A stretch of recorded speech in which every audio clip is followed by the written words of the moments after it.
Now, with this basic introduction of Surah Baqarah, my subject for Friday sermons in the series would be only the first 18 ayat. But I gave this introduction so that you have a fair idea about Surah Baqarah as a whole. My subject is the first 18 ayat. Why did I pick up these 18 ayat? From my perspective, you see, we were dealing with Surah Al-Fatiha.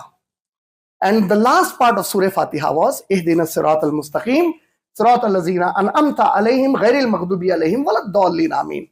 Oh Allah, guide me on the established straight path, on the path of those who received favors from you, and protect me from that path on which your anger reached the people, and from that path that led the people astray. I said, Ameen. Now, the moment I completed that dua, Allah opened 113 surahs as my guidance for me. Allah said, your dua has been accepted.